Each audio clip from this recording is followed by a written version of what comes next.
Is The Rock going to win an Oscar? He's certainly going to give it a go, as his new film, The Smashing Machine, asks him to do something he's never done before: act.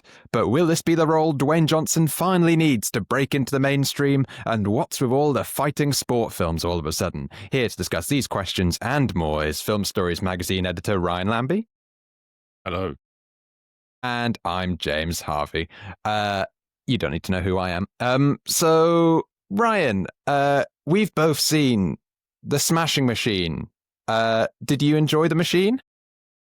To an extent, I could appreciate The Machine, although it was less of a outlandish, wayward, aggressive machine than I thought it was going to be. Yeah, what did you think? Yeah, I think I sort of thought the same. I think we'll get into this, but I think it's directed by Benny Safdie, and I was expecting, when I heard what it was going to be, I was expecting something like The Wrestler or Rocky or anything like that, but crossed with Uncut Gems, and I got a lot more. One of the less interesting Rocky. I got more. I got more Creed 2 than Creed. Yeah, just Creed 2. I got more Creed 2 than Uncut Gems for my money. I think it was, a much more conventional sports drama that I kept expecting to do something really interesting and then never really did. Yeah, it's more prestige-y, I think, than I was expecting. Yeah, like I said, I was expecting something a bit more wayward, and the films that Benny Safdie made with his brother were kind of Uncut Gems, Good Times. They were much more caffeinated, in your face, raw, edgy, digital also, and this feels quite conventional, conventional.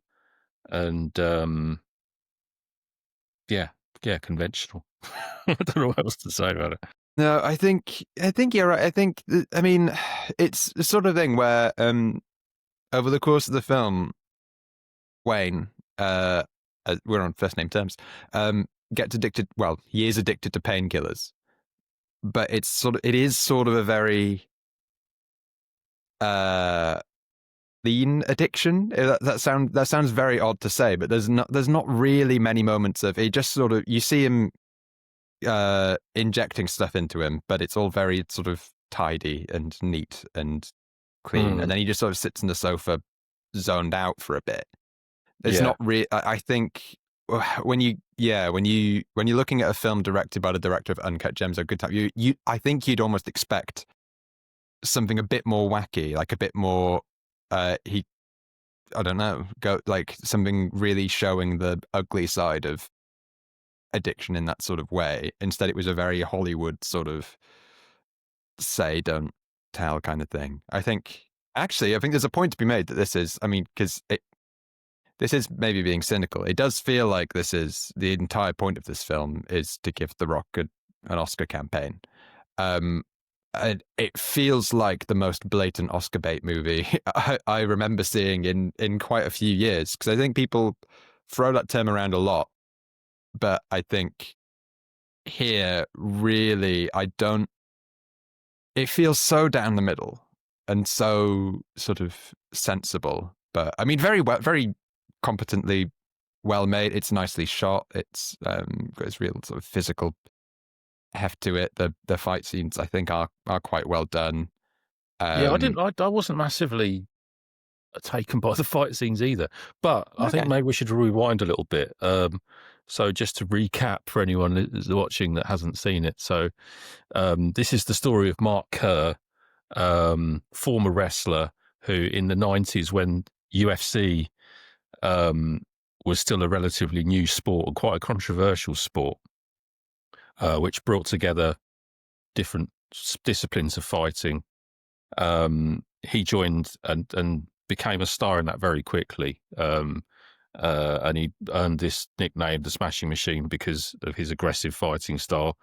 And so the film's very focused, isn't it, on like a specific part of his life in the 90s.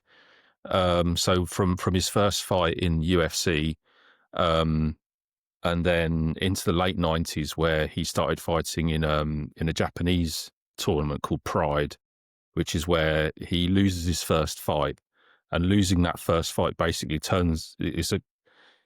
he has a crisis of confidence because he's never lost a fight before. And so the rest of the film is about him dealing with the fallout from that, and also having to confront the addiction that kind of got him to that loss in the first place. Because initially, it seems like the film and him both blame his wife or partner at the time, Dawn, played by Emily Blunt. I think it soon becomes clear that there's an awful lot more to it than a pre-match fight that they have, an argument that they have. Yeah. Oh yeah. So the film sort of focuses on a relatively small period of a real world fighter's life.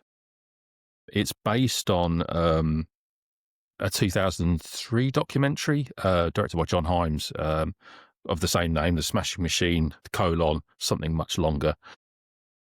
But oddly, the documentary goes into more detail, I'd say, than the film does. It actually explores the kind of broader context of his career, and also how he got into UFC, why it was controversial.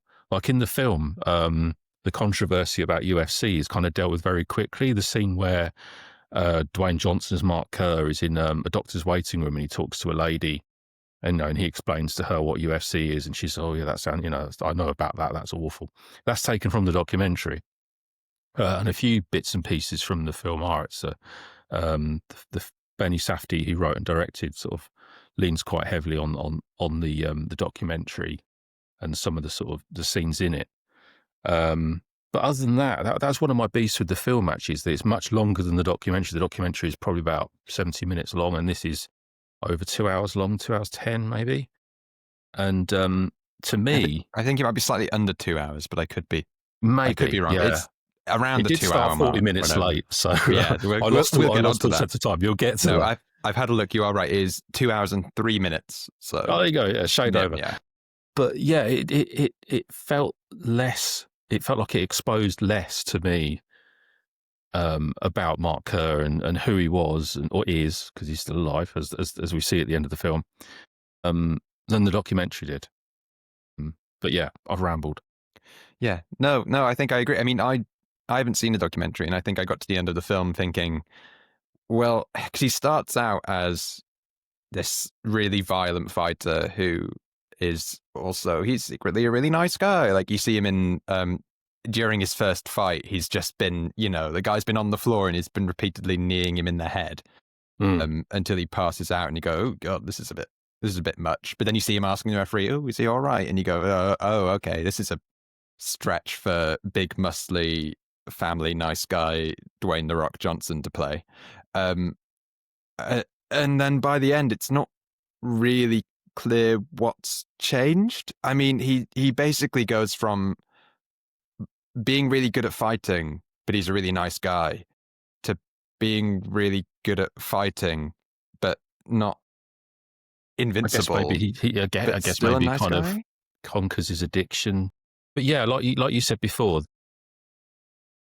the elements of this addiction that he has, whether it's to, because I mean, it's said verbally that he's drinking too much as well, but you don't really ever see any of that, and I don't really feel you kind of really see how he conquered it either. The whole film comes to a head dramatically in this huge confrontation between him and Mark Kerr and Dawn, in which she ends up pulling a gun, and it all gets kind of really chaotic.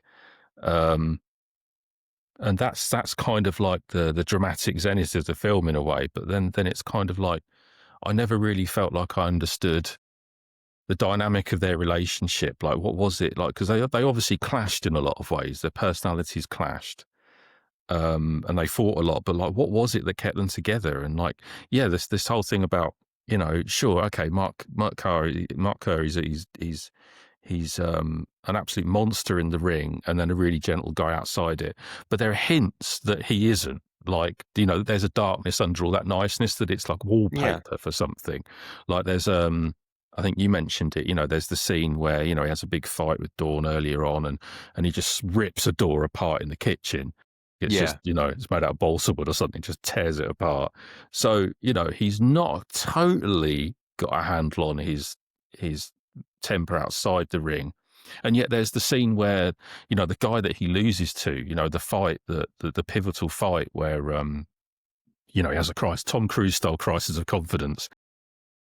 Like the guy that he loses to, basically kneed him in the head repeatedly, could have caused serious brain damage.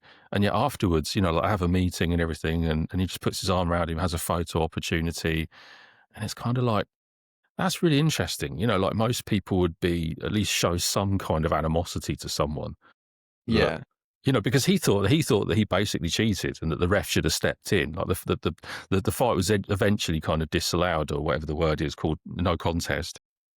The damage to his confidence and his career by extension was already done, and it was still really nice. Brain, I feel like, presumably, yeah. I mean, you don't know, do you, what it could have done?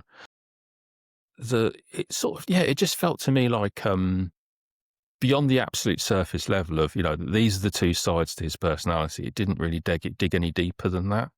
Yeah.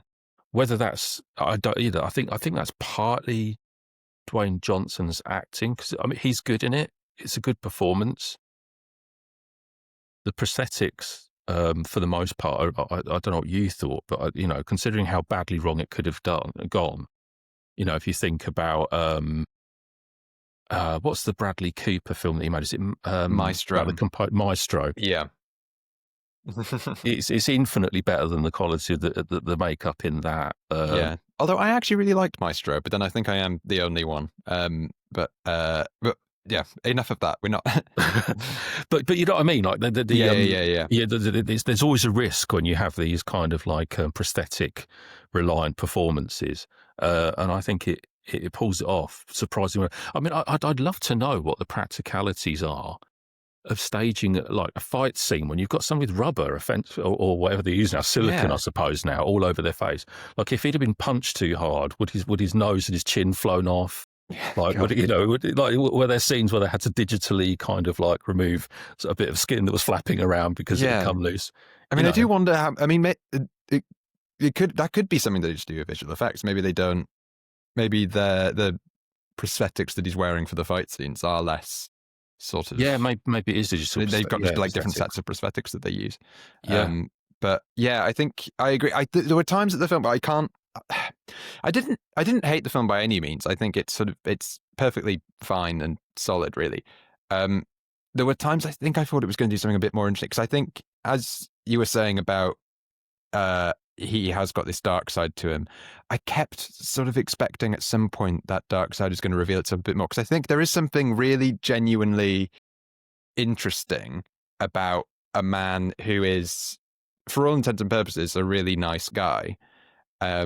Very sort of calm and friendly and likes talking to people and loves his wife or his partner. But just the fact that he's built like Mark Kerr / The Rock, like he has this real physical power within him, where there is always the potential that he could get really violent. And like I said, I think it only really comes up when he smashes a door, and that I thought that was going to be sort of a tipping point where we're going to get to see something a little more, a little darker, a little more unsettling. And instead, that was sort of as bad as things get. And I don't know. I mean, I don't know how much Mark Kerr was involved. I mean, he turns up at the end, but when he goes to the supermarket. But I don't know how much he was involved in terms of script approval and that sort of thing, because it does feel like it's being very nice to him. And again, this sounds very cynical, but I'm sure it would have made for a more narratively interesting film maybe if it sort of went to a bit of a darker place than where it ultimately goes. Yeah, and I think as well, that sequence you mentioned where he comes in at the end. Normally, like we've all seen our share of these sort of based on true event stories, and they more often than not end with, stills of the real person. that the film's about, or people, and then the actor next to them maybe, and you see, look how close we got, But in this, they go a step further, slightly postmodern thing where it was just with no foreshadowing or anything, just cuts to present day Mark Kerr wandering around a supermarket, like you say. And I actually think, I don't know what you think, not because it pulled me out of the movie in terms of the way they did it, because I can see the way it's probably one of the few narrative surprises in the film, actually, that feels a bit more like something that a Safdie would do. But my problem with it was that you could see in his physicality, his looseness, his friendliness, and the sort of the nuances of his movement, that actually, in retrospect, Dwayne Johnson's performance looked quite stiff. Yeah. When like, it's like, oh, so this is what the real Mark Kerr looks like. And in those few minutes, I felt like I knew that person, if you see what I mean. He just seemed so genuine and just ordinary. They could have just got him to play himself. I mean, that would have been very postmodern, wouldn't it? Yeah. It's a funny one. Like I said, Dwayne Johnson's performance in it is very good. And he probably will get the Oscar nomination that he wants, and possibly some awards elsewhere. I don't know. But for me, for a mixture of his performance and the writing and direction, it felt like it never really went below the surface in a way that would have made this, like a classic sports drama, or just a great piece of drama, full stop. Yeah. I thought as well, like, the fight scenes, I was sitting there watching it, and I was kind of like, these fight scenes are kind of brutal, but they're not really hitting me viscerally in a way. I don't know if you felt that way.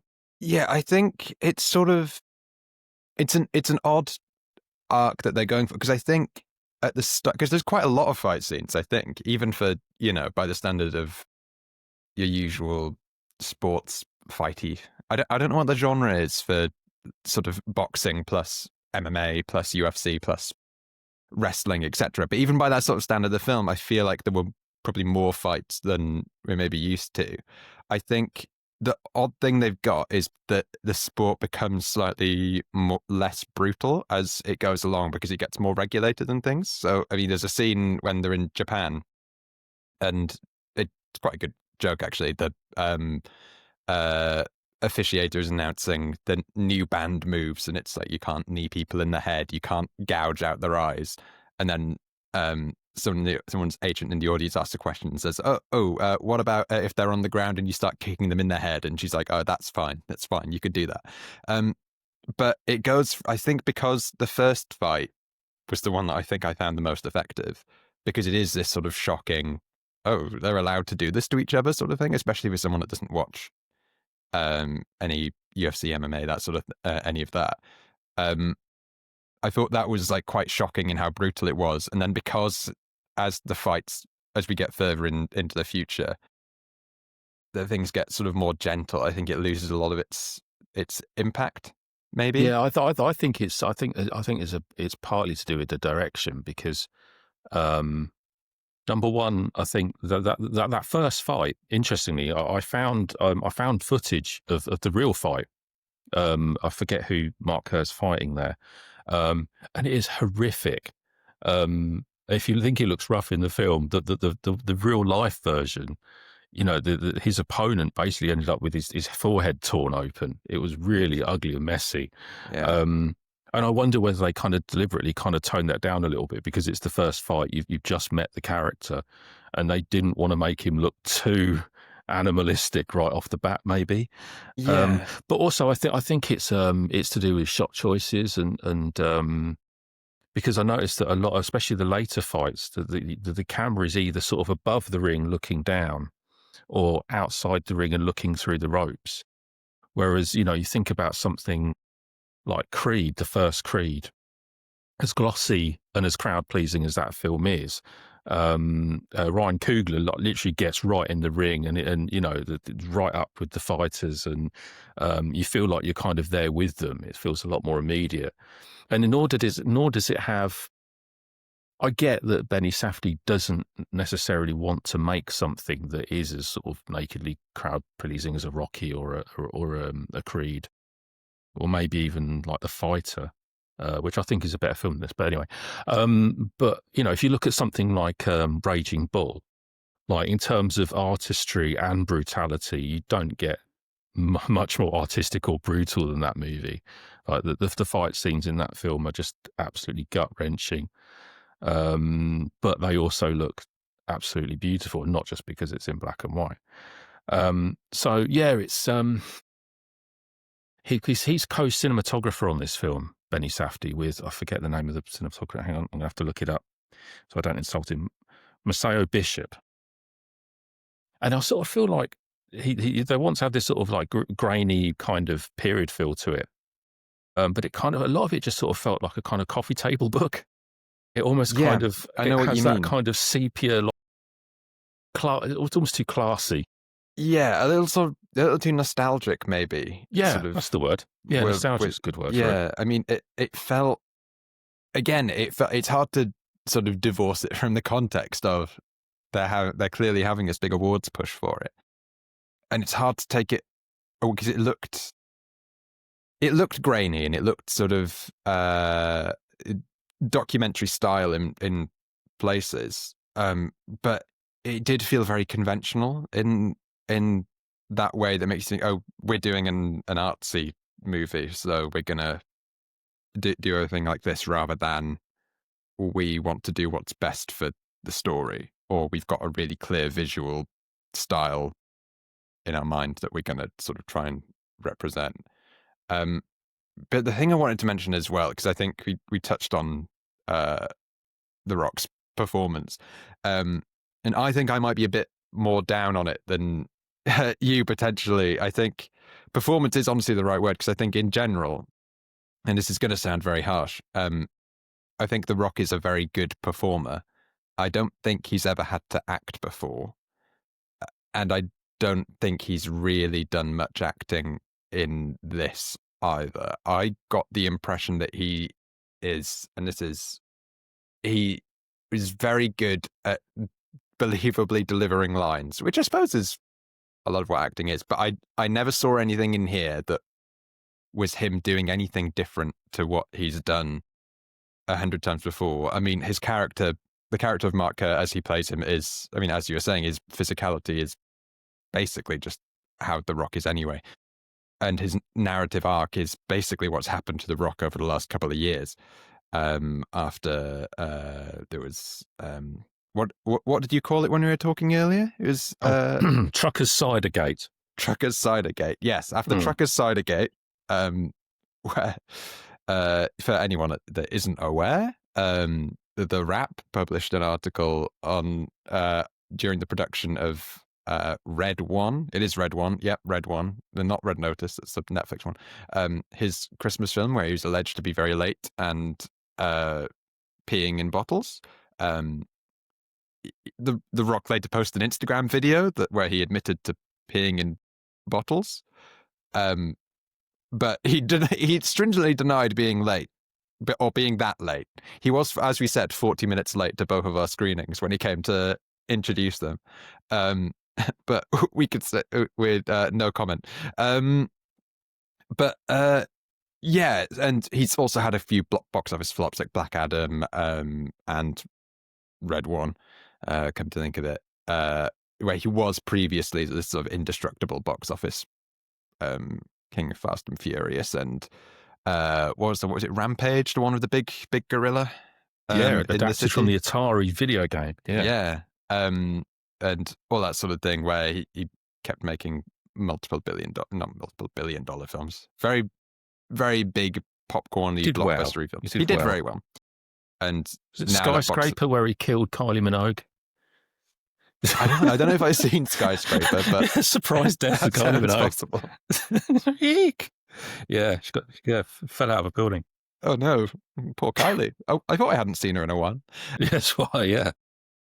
But yeah, I think it's not difficult to see, why you would hire Dwayne "The Rock" Johnson to play Mark Kerr in this role. But I think what that means is that the character as he plays him is very similar to The Rock's public persona, right? And he's this massive guy who's very nice to people.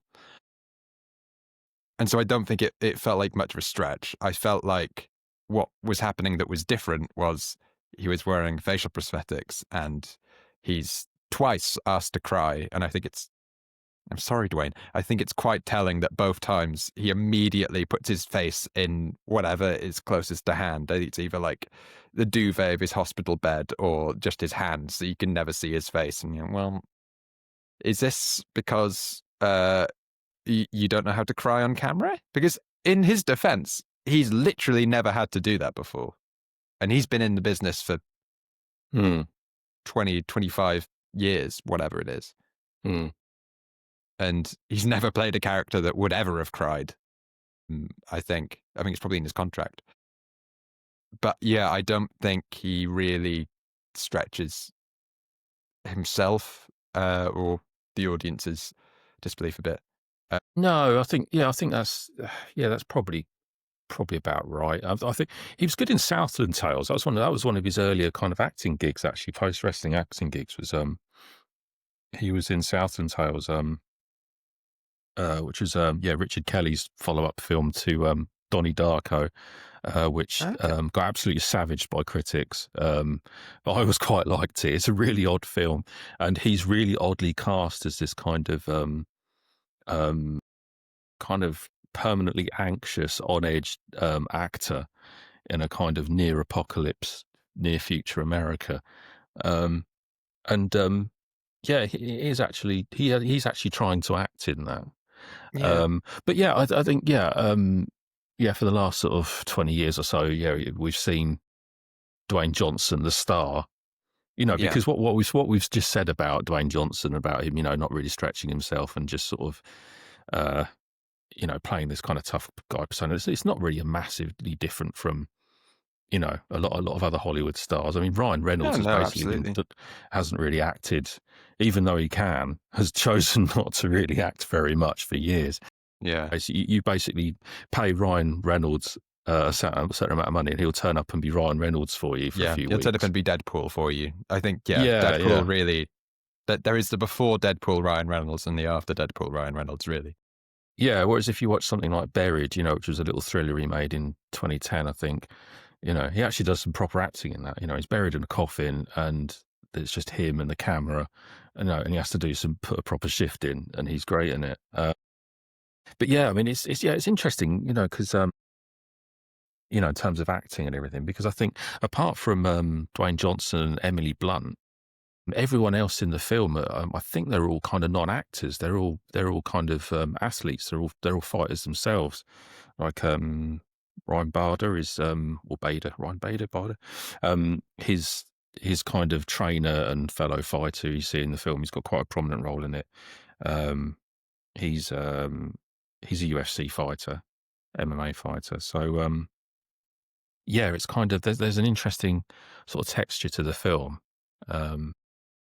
But it's sort of, I don't know. It's it doesn't really translate into anything sort of that hits you emotionally somehow. I don't know if that's partly because it needed to sort of show you a bit more of his sort of personal life, or whether it's because it kind of soft pedaled a lot of his addiction and a lot of the sort of darker undercurrents to his character.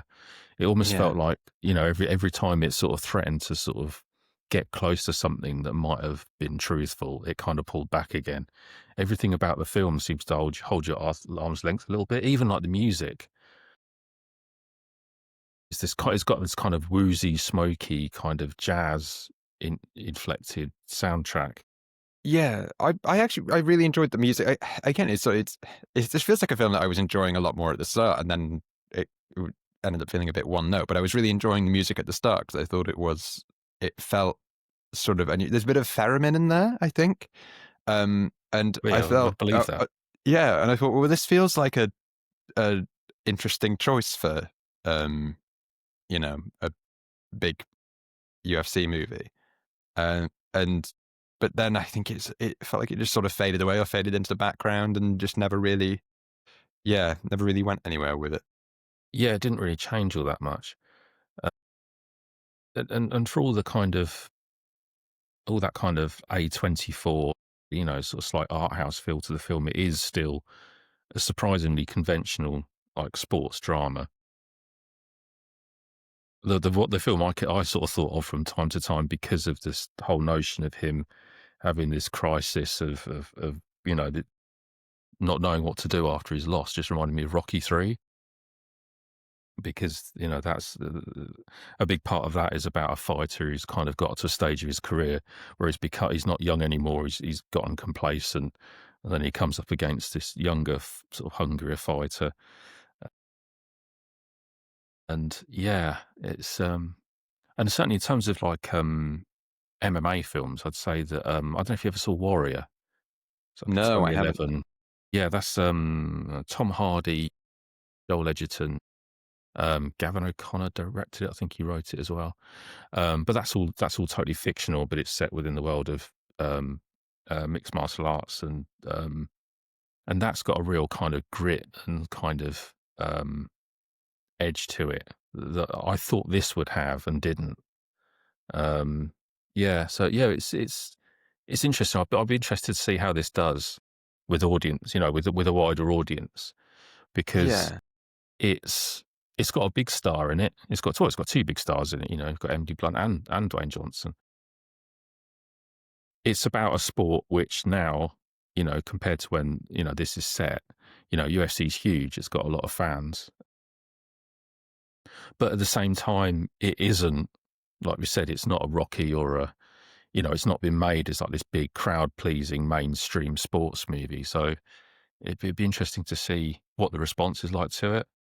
Yeah, I think I can definitely see a world where it actually does really pretty well. I mean, I think the film that's going to win The Rock an Oscar, which would be their pitch for it, I suppose, that feels like a good hook to get audiences in to go and see it.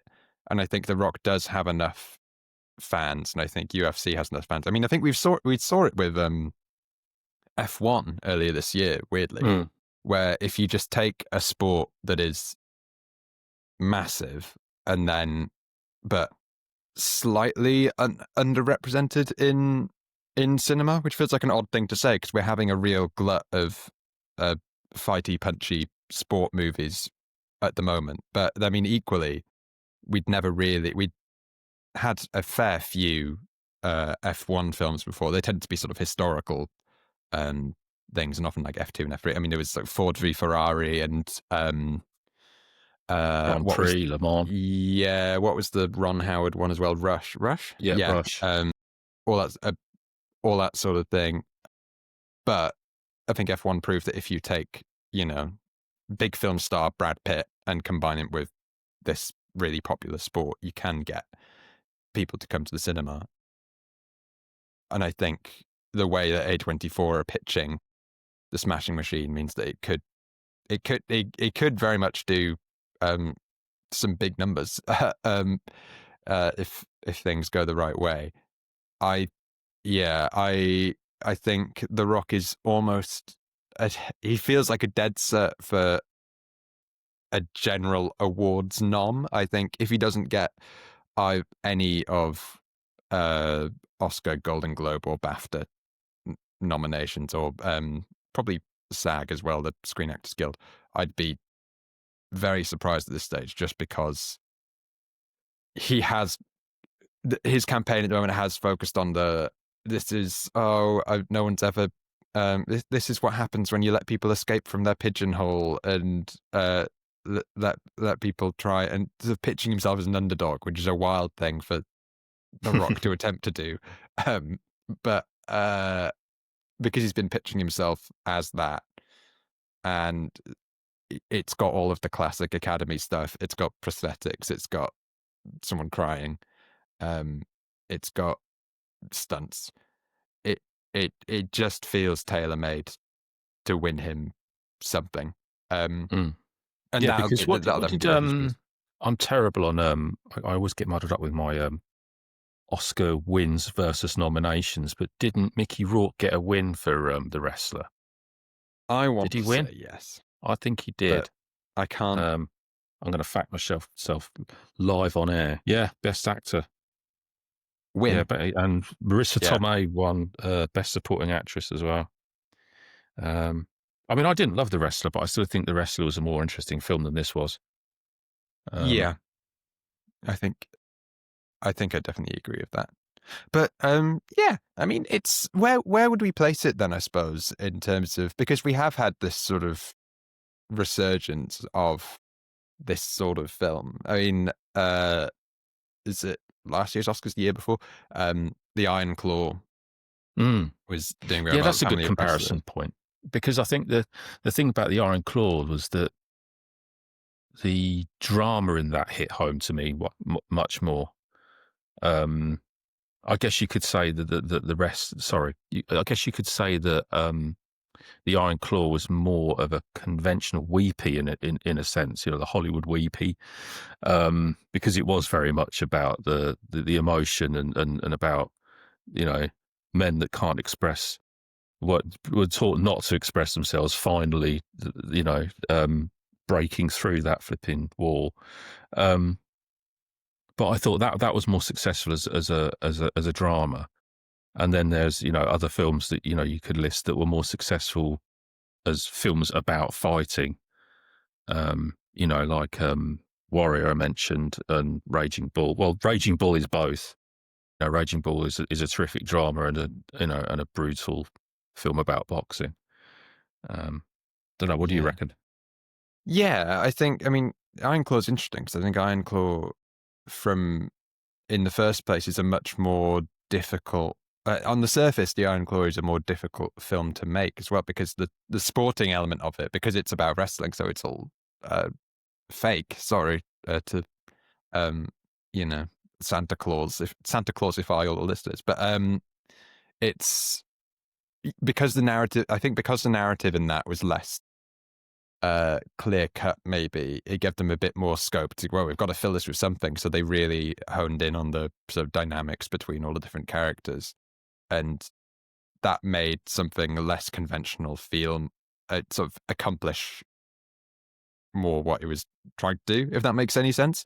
So it was you get to the end of the Iron Claw and you are really invested in these people and you're crying with them, and like you said, it's like a standard Hollywood weepy, but come at it from a very unusual angle. Whereas this feels more like a very conventional sports movie, where it's a very conventional narrative that's come since. I mean, it's kind of like Rocky, and it's the classic, the template for a sports movie now since Rocky came out, where you have a fighter that ends with him losing, and by losing he gains something, so he learns something about himself, or he sort of comes to terms with the ability to lose or something like that. And so because it just feels so conventional now, that the whole film just kind of, I don't think people will be watching it in 10 years time and thinking, oh, it's a classic. Yeah, it doesn't feel like genre. a film like we were talking about one battle after the other day. And obviously, we don't have crystal balls or anything, but which sounds odd. We can't we can't predict the future, but it feels like a film that we'll be talking about for a long time. That people will return to. This film, like a lot of Oscar bait films, is one of these ones that might get some glory in the short term, but won't necessarily be discussed all the much. I don't think it'll be discussed in the same breath as some of the sports movies, boxing / wrestling films that we've been talking about. I mean, it's like Maestro. I mean, I know I said I like Maestro, which I do very much actually, but I think in the same way that kind of got vilified for being a very conventional Oscar-y sort of film, I think we're in sort of trying to be arty in the wrong way, or sort of with the wrong motivations, maybe. It is the sort of thing that feels like audiences can sense, and it puts a lot of people off. And the funny thing about the funny thing about Maestro is that felt like Bradley Cooper responding to the success of A Star Is Born, because A Star Is Born is again, it's kind of, it's an old school Hollywood weepy, the third, fourth, fifth remake of A Star Is Born. but he did it so well. Like there was real chemistry between him and Lady Gaga. It was well directed.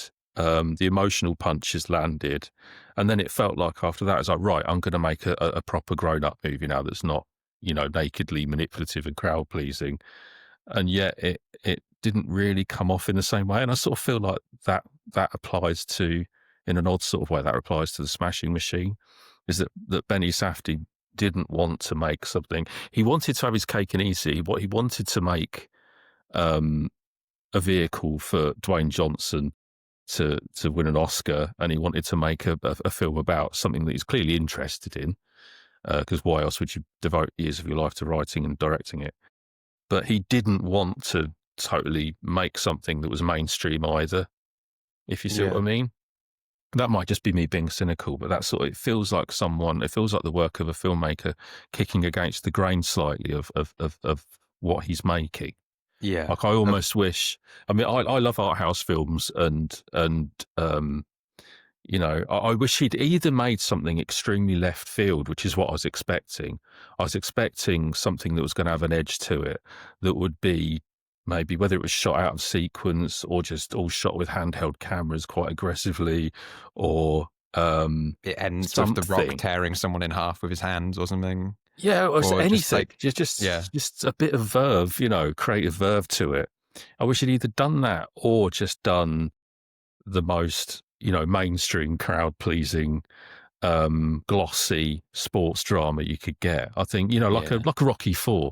Rocky IV is one of my favourite films of that type of ever. It's like it's 80 minutes of just pure entertainment. It's a piece of pop art, basically, American, none more 80s pop art, and it's wonderful for it, as dreadful as it is at the same time. So for me, it's fallen between two stools, which is exactly where you don't want to be, I'd have thought, as a filmmaker. But who knows? I'm but one person. It probably will do well with UFC fans. It'll probably do well with the Academy. Yeah. Fair play. And as I think they said on The Rest is Entertainment a few weeks ago, all the Oscar roundtables and the actors on actors things will be very interesting. Yeah, we're definitely going to have The Rock talking to Timothée Chalamet because of rival Safdie brother, Josh Safdie. Oh yeah. He's making Marty Supreme. Yeah, the ping pong movie. Wouldn't it be weird if that was the one that was like the crazy art house? I think that one has more chance of it. I mean, it's got Timothée Chalamet in it, so it's more. And not that he's done a lot of sort of wildly unconventional films, but he's a more conventional sort of, actor's actor. Whereas, so I think any collaboration that they're going to do is probably he's more likely to want to do something a little spicy. And you're making it about ping pong as well, which I think is less, easily cinematic than the famously violent sport where you knee people in the head. I guess ping pong can kind of get violent. I don't really know too much about it as a sport. I think they frown upon that as well. From what I understand of ping pong, it's non-contact. I don't know much, but I do know that much. Is there anything else you want to say? One thing that I thought was odd after a while was how much it relied on journalists interviewing fighters. I don't know if you noticed this. No, I did notice that. Yeah. It almost became like a storytelling crutch. It's like instead of having a voiceover, it's like you're basically just going to have a journalist asking the right questions and holding out a dictaphone for whichever actor to kind of like, so we're up to this point in the story now, Dave. Yeah. And it's kind of, after a while it kind of got a bit like, this is distracting. And they're all obsessed with his relationship with the other Mark and going, oh, you're obviously you two are best buds. Are you still best buds after you're going to be fighting? Ooh, that's sort of quite exciting. But they mentioned that about 4 or 5 times, I think. And then it didn't happen anyway. Yeah, I know. Built up to a great big fight that didn't happen. But again, I thought it was going to be, maybe this is just me being obsessed with journalism movies, because I love a good journalism movie. But at the start, I thought they were going to make a really sort of insightful extra comment. I thought it was going to be like a level of the irresponsibility of sports journalism used in the wrong way. Because the very first interview that he does, which I think is essentially the voiceover for his first fight, is with a interviewer who is clearly essentially just a fan, in the way that you can get with, especially today, not to get sort of very snobby about it, but you do get sort of fans invited to contribute in this sort of way. And he's, saying all this clearly horrific stuff about like, oh, when you or is it? It's when you put your hand, when you can put your hand in another man's cut and spread your fingers wide to cause him pain, just so that you win, or something like that. And that really stuck with me. Wouldn't you do that? Like, yeah, of course I would. It's him saying how much he's going to win at all costs, and then you've got the interviewer just sort of nodding like a dog, going, "Oh yeah, this sounds great. This is good. I like fighting. Thank you very much." And then he went away, and then he gets replaced by these other sort of more professional journalists. And I suppose that was really just to demonstrate how the profile of the sport has changed. You've gone from these not really being covered by a mainstream press at all to it being exclusively covered by a mainstream press, and they're all clearly media trained. But I was expecting something a little different, where it's like, oh, this person is really these journalists aren't challenging his clearly crazy mentality, and that's going to be bad in the future. And it turned out that wasn't bad, and the fact that no one was challenging him at the start didn't make any difference. So it's sort of, I mean, that might be a case of me, wanting something out of a film that it was never going to give, but I thought it was maybe it's like a meta commentary on a film that doesn't really interrogate its subject. Yeah. That's the thing. It is a very meta film. I think it is far more interesting as a sort of insight into Dwayne Johnson's psyche than it is anything to do with Mark Kerr, really. And I think when it works because you are seeing someone sort of analyzing and trying to reboot their career in real time, and not being unsuccessful at it, to be honest. But just, I think the brazenness of the PR rehabilitation campaign that they're going on with The Rock is does add something to the film that I don't know whether it was intentional so much as it was just inevitable. But I don't know. And on that note, I think it's about time to end. So I can hear footsteps in the background of your house, Ryan. And that means they've probably some builders. They've broken through the wall. They've torn it down. They're coming to get me. They've freed Paul Dano from your bathroom and are coming to stop the recording at all costs.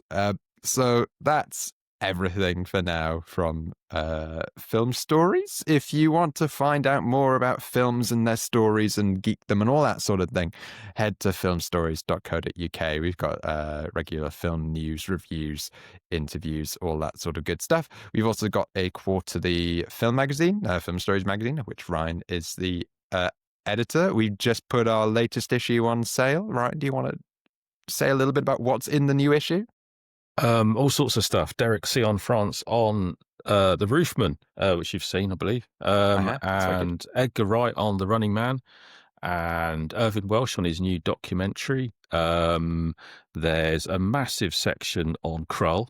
All you could ever possibly want to know about Krull, and then some, which is all part of our special Steelbook bundle deal. So if you don't own Krull on 4K in a lovely steelbook, then you can get a special discounted offer and get the magazine thrown in at a bargain price. So do head over to filmstories.co.uk and our lovely store, where you can get an exclusive offer delivered directly to your door. And while you're there, why not get a subscription for your friends, family and pets? $9.99 for the first 3 issues. There you go. £1.99, I should say, if you're listening from the States. Not $9.99, no, or 9 zlotys 99. Yeah, not $9.99 in whatever currency you fancy. Yeah. We're not made of money. But we've also got the Film Stories Podcast Network, where we've got all sorts of podcasts on any nerdy film related topic you can imagine, from sci-fi films to vampires and everything in between. That's enough waffle, I think. I think no one will be watching anymore. But in case they are, after a long plug section, I've been James Harvey. That's been Ryan Lambie. Bye, everybody. We'll see you next time. Smashing. Bye. Bye.